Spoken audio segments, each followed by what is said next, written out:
que tiene dos puntos de vista. La primera es, una vez que se establece, ¿qué podemos hacer? Y la segunda es, ¿cómo puedo hacer para evitarlo? ¿No? Porque las complicaciones son parte de nuestro trabajo, parte de nuestro trabajo, tenemos que asumirlas como tal. Básicamente porque solo no tiene complicaciones el que no trabaja. Entonces, vamos a hablar de soluciones, de cómo buscar para mejorar dentro de lo que yo he tratado de resumir como las complicaciones más frecuentes del láser vascular, ¿no? Quizás si nos juntamos en todo este grupito, pues por ejemplo, los más frecuentes son la irritación o edema prolongado, porque en general, como bien sabéis, esa, esa forma de quemadura de primer grado que se puede establecer tras el tratamiento es una cosa frecuente, y lo que tenemos que hacer es saberlo manejar y modular, ¿no? Pero esa irritación y edema, cuando se prolonga en el tiempo, tenemos que plantear soluciones que vamos a comentar hoy en esa primera etapa, ¿no? ¿Qué pasa cuando esto ya se convierte en algo un poco más agresivo? Hemos depositado demasiada energía y procedemos a ver quemaduras de segundo e incluso de tercer grado, pues tenemos que plantearnos también cómo solucionarlos y cómo generar una cobertura apropiada desde un punto de vista clínico, pero también desde un punto de vista médico-legal, ¿no? Para evitar este tipo de problema en el futuro, ¿no? Qué duda cabe que, como bien hemos comentado en estas ediciones previas, el objetivo fundamental no es la formación de trombos, ¿no? Pero se pueden dar cuando hay una sobreexposición, cuando hay un procedimiento que genera demasiada cantidad de energía de forma súbita, puede provocar la coagulación intravascular y esta generar en su peor expresión o su máxima expresión la formación de trombos que pueden ser, pues cuando menos, una complicación que tiene que ser tomada en cuenta para evitar secuelas, ¿no? Que tenemos que intentar corregir. Dentro de todo esto, y en menor medida, pues la aparición de discromias, ¿no? Tanto hiperpigmentaciones o hipopigmentaciones en la piel, es el lugar donde interactuamos para poder penetrar, pues qué duda cabe que hay que saberlas manejar y ver e identificar qué tipo de ellas se pueden producir y cómo las tenemos que manejar. Y por último, pues el famoso y no menos por ello eh, fácil, ¿no? de tratar como es el tema del matting o esa recanalización microvascular que se produce sobre todo en estados de hiperpresión. Entonces, vamos a empezar primero con los fenómenos irritativos y, por ejemplo, pues saber que cuando existen estos fenómenos irritativos, se puede formar este tipo de edema perivascular, ¿no? Que parece una reacción urticariforme y este es un efecto muy común. En general, se puede considerar una quemadura de primer grado por el eritema y el edema que produce y va a disminuir rápidamente con el tratamiento esteroide tópico de potencia media y el más común o el que más utilizamos o el más recomendamos es la betametasona. Pero cuando este proceso, esta sensación irritativa, se prolonga en el tiempo, puede pasar a unas fases o unos estadios superiores. Por tanto, es imprescindible que intentamos limitarlo en el tiempo. El tratamiento corticoideo es innegociable, hay que hacerlo para bajar, pero también podemos ayudarnos de tratamientos como puede ser el frío local y sobre todo evitar la compresión de este tejido o el roce irritativo con determinado tipo de vestidos o ropas que puedan complicar la zona. Otra cosa que también tenemos que evitar es la irritación, o sea, la sobreirritación de la piel, que en este caso se puede producir por agentes químicos. Por ejemplo, pues la paciente que se trata ahora y se va a la piscina con agua clorada y se sumerge en ella, ¿no? Entonces puede provocar inflamaciones e irritaciones prolongadas. En la mayoría de los casos, estas irritaciones prolongadas pueden promover la posibilidad de un trastorno de pigmentación postinflamatoria como poco, ¿no? Como poco y es lo más frecuente, por tanto, debe ser evitada y debe ser tratada en todo caso de forma inmediata, ¿no? Entonces, frío local, corticoterapia, 2 veces por semana durante una semana aproximadamente o 10 días en el caso que esto se inflame. Si es muy extenso, intentar promover la utilización incluso de la presentación corticoidea en forma de loción para poder abarcar más campo y que sea más fácil para el paciente su manejo. Pero siempre evitar que se prolongue mucho porque, como os he dicho, puede promover la formación de pigmentaciones postinflamatorias. Si salimos de esta quemadura de primer grado, que consiste en ese eritema, en ese edema perivascular y tal, podemos entrar en un segundo grado donde la manifestación fundamental es la flictena y la aparición de ampollas a nivel de la piel. En este caso ya deben ser controlados con tratamientos que pueden ser corticoideos para minimizar la sintomatología, pero siempre se le tiene que asociar un antibiótico.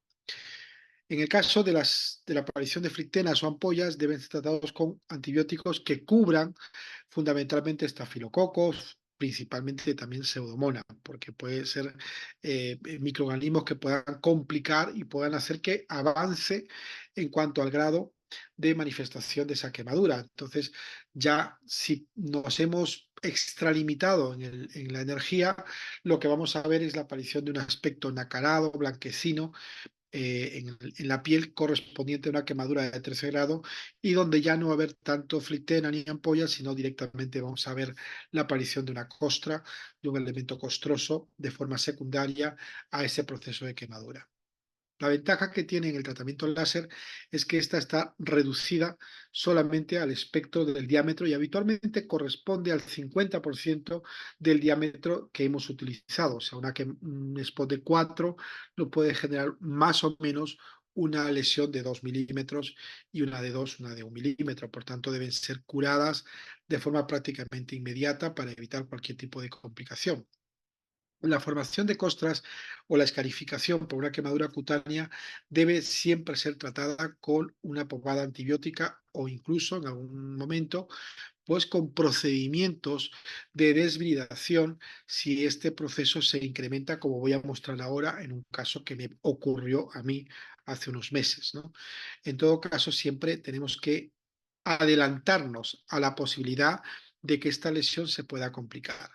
La utilización de la colagenasa, más conocida como el Iruxol, tanto con neomicina como sin ella, debe ser siempre en cura oclusiva y se debe plantear cuando se produzca una quemadura con una predisposición a la muerte de ese tejido con la aparición incluso de esfacelos que debemos tratar de controlar de forma correcta si no podemos desbridarla de un modo quirúrgico. Esos tratamientos se tienen que hacer siempre en consulta. Cuando hay una quemadura, nunca dejéis que el paciente lo maneje domiciliariamente solo.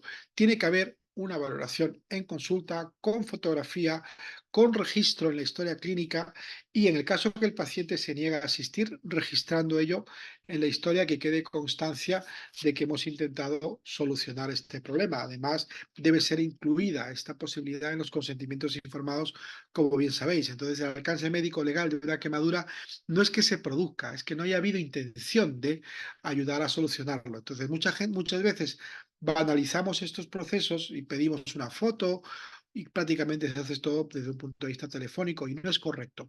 Tiene que hacerse presencial con seguimiento programado. Normalmente se sigue cada semana para ver la evolución. Al hilo de esto, quería mostraros un caso que ahora veremos. Fijaos esta quemadura que se produjo a los pocos días. El paciente se fue con un eritema, con una posibilidad de un área eh, quemada. Tras el tratamiento se le pautó tratamiento de antibioterapia, tanto oral como en pomada, y apareció a la semana cuando le propusimos la revisión con ese aspecto. Mirad la quemadura, con esa zona totalmente eritematosa alrededor, que ya nos hace pensar que puede entrar en conflicto con un proceso infeccioso que puede dejar algún tipo de problema. Mirad la evolución en las semanas. Veis cómo al principio se deprecia todo ese tejido esfacelar, pero mirad alrededor cómo se ha producido todo un territorio nacarado que en este caso pues nos dice que se va a, eh, a complicar, ¿no? Entonces aquí el tejido de granulación para poder conseguir que se limite, para que podamos tener un tejido de recuperación bueno, tenemos que quitar todo esto con un bisturí, rasparlo hasta que sangre para evitar que ese tejido, digamos, deteriorado e infeccioso contribuya a una profundización mayor y genere un problema. A las 3 semanas el paciente ya había epitelizado prácticamente todo y tenía ese tejido de granulación en ese territorio y hace un mes en la revisión vimos que había epitelizado completamente, pero tenía un halo inflamatorio que luego posteriormente habrá que tratar, habrá que despigmentar y corregir ese defecto atrófico que se ha producido. Bien manejado podemos tener una resolución buena. El paciente de alguna manera eh, comprende que puede haberse producido, lo que no tolera es el abandono. Por tanto, estos tratamientos hay que asumirlos como tal y si se produce, pues tratar de corregirlo, ¿no? En este caso fue producido por una vena reticular grande, ectásica, que estaba debajo de una vena más finita y por la utilización de un spot grande, que en este caso era el de 9, para intentar corregir. Como podéis ver, estos accidentes pueden ocurrir y bueno, pues posteriormente todo este tejido será tratado de forma con láseres despigmentantes como es un Q-switch de pico para poder corregir todo ello y en todo caso con Herbio para estimular esa parte residual del tejido que ha quedado después de toda la evolución. Bien, ¿qué tratamiento hemos tratado? ¿Con qué le hemos tratado? Al principio iniciamos la terapia con Iruxol Neo, con iomicina, con colagenasa, pero fue insuficiente, como habéis podido ver.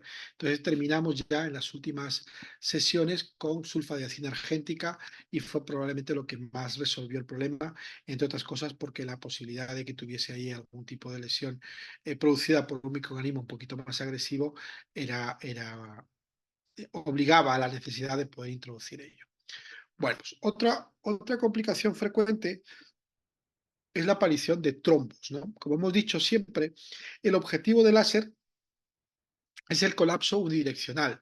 Los trombos son una cosa que tenemos que asistir. En el caso de producirse un coágulo que promueva después la aparición de un trombo, debe ser drenado prácticamente en la primera semana. Entonces, al paciente, cuando sospechamos la posibilidad de que esto vaya a ocurrir o nos comunica que ha ocurrido, hay que citarle de forma inmediata y a través de una aguja de calibre grande, del 12, del 11 y tal, o una hojita de bisturí del 12 que podamos ayudar a drenar, pues nos puede eliminar completamente esta retención del trombo dentro del área vascular para poder corregir el fenómeno que se ha producido, ¿no? Entonces, obligatorio y también con seguimiento y con cobertura antibiótica después de haber drenado completamente ese trombo, ¿no? Como veis aquí, fijaos en el tratamiento de estas lesiones, se produjo justo inmediatamente después, pero tras el drenaje, mirad cómo no dejamos ningún tipo de residuo. Entonces, el drenaje es obligatorio para evitar también pigmentaciones residuales, pero sobre todo complicaciones flevíticas y, por supuesto, embólicas. Entonces, cuando se produzca, obligatoriamente citar al paciente, drenarlo para corregir ese fenómeno y poder conseguir un resultado de eliminación completa de una forma correcta. Entonces, el tratamiento se hace en consulta con profilaxis, perdón, con tratamiento de limpieza antiséptica intensa y luego posterior con una cobertura antibiótica para evitar cualquier tipo de complicación. Dentro de las más frecuentes quizás sean las discromias. Las discromias, tanto hiperpigmentaciones como hipopigmentaciones, pueden ser frecuentes. Las hiperpigmentaciones, sobre todo las postinflamatorias, se pueden producir principalmente en fototipos altos, ¿no? Pacientes que tengan tendencia natural a generar ese proceso de pigmentación y en general se pueden tratar, por eso se recomienda el uso de la corticoterapia porque en general se debe evitar que esa inflamación prolongada nos lleve a un fenómeno de pigmentación postinflamatoria. Tenemos siempre que tratarlo tópicamente, en este caso con el corticoide, y en algunas situaciones pues desaparecen solas, aunque hoy en día el uso de los láseres de Q-switch y elementos despigmentantes superficiales nos pueden ayudar. Tenemos que diferenciarlo de la hemosiderosis, que ahora veremos cutánea que se produce por extravasación. Y en este caso, lo que vamos a ver es un pigmento de color hierro, es un pigmento más bien oxidado, no es una sombra oscura, sino es un pigmento de forma como cuando se oxida, por ejemplo, una manzana, cualquier tipo de fruta, y vemos cómo se pone ese aspecto más ferroso, más parecido al hierro, ¿no? Entonces, esto ya requiere un comportamiento similar al de la erradicación de un tatuaje dérmico. Por tanto, el tratamiento con láser de Q-Switch puede ser una opción rápida. Una forma correcta es utilizar también los agentes quelantes que tengan vitamina K principalmente en su composición, y eso está demostrado que favorecen su proceso reabsortivo, aunque es verdad que pueden durar meses en desaparecer. Por tanto, el uso de los láseres de Q-Switch en general nos ayudan por la rapidez que pueden ayudar.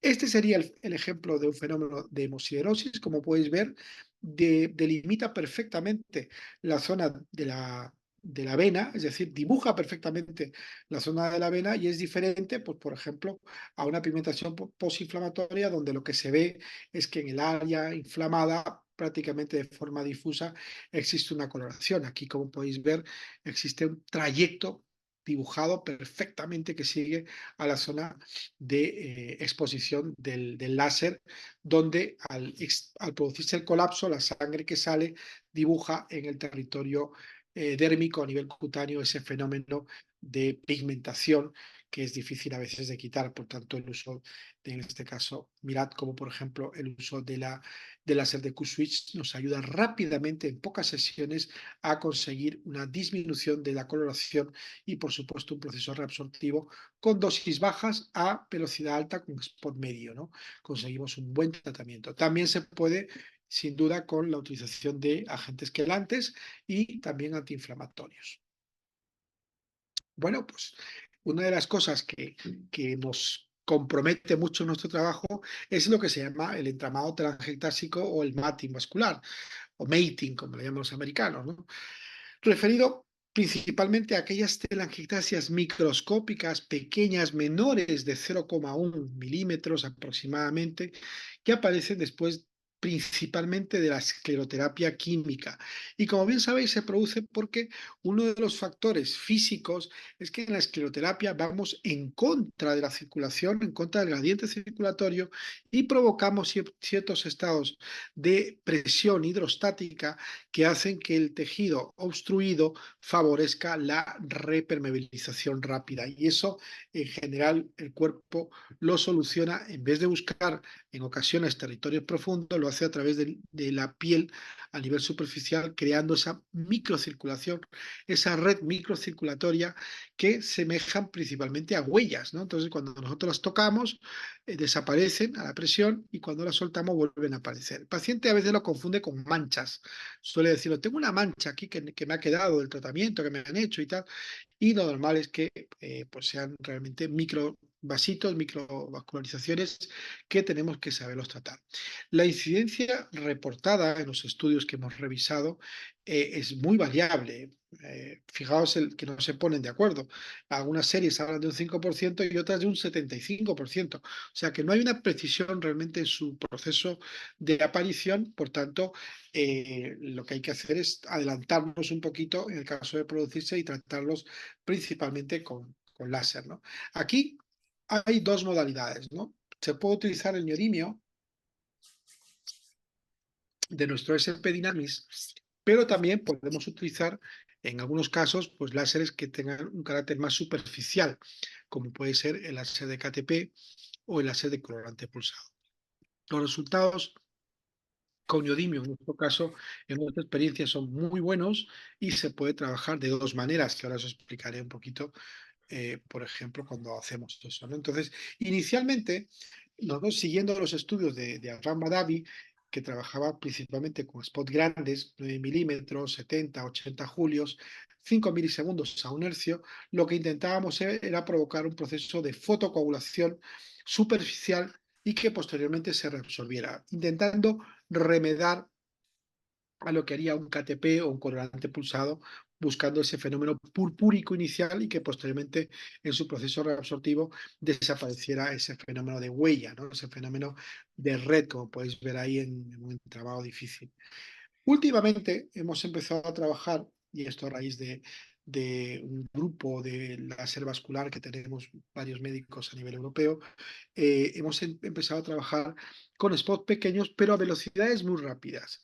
3 milímetros, 160, 150 julios, 5 milisegundos con 4 hercios, intentando hacer un barrido por toda la zona para que lo capte por capas, ¿no? Va captándolo por capas y los resultados son muy, muy alentadores. En todo caso, siempre es una terapia complicada y que hay que pedir al paciente que tenga paciencia, nunca mejor dicho, y va a pasar por diferentes fases, no solamente la fase purpúrica, sino también en ocasiones un poco de pigmentación posinflamatoria que hay que corregir en el tratamiento con cremas despigmentantes, como hemos comentado anteriormente. Entonces, la aparición de un mating hay que tratarla cuanto antes, hay que evitar cualquier tipo de sobreexposición de láser innecesariamente en ese territorio y bueno, pues en general se pueden corregir estos fenómenos de forma correcta con resultados como podéis ver en este caso excelentes, aunque tardarán un poquito en desaparecer. Normalmente cuando utilizamos dosis como pueden ser con los 3 milímetros, 160, 5, trabajamos de forma concéntrica, hacemos pequeños microcírculos para intentar cerrar estos fenómenos que tienen ese componente geométrico difuso, ¿no? De alguna manera. Lo que sí vamos a ver inmediatamente después, en general, es un fenómeno edemático, inflamatorio, y que progresivamente de todo el territorio intentar, y lo que vamos a ver también es una reducción concéntrica, es decir, cómo poco a poco va reduciéndose como si fuera una moneda, que va pasando una moneda de 1 euro a 50, bueno, de 50 céntimos a 20, luego a 10, hasta corregir el fenómeno, porque como bien sabéis, todo esto es tridimensional.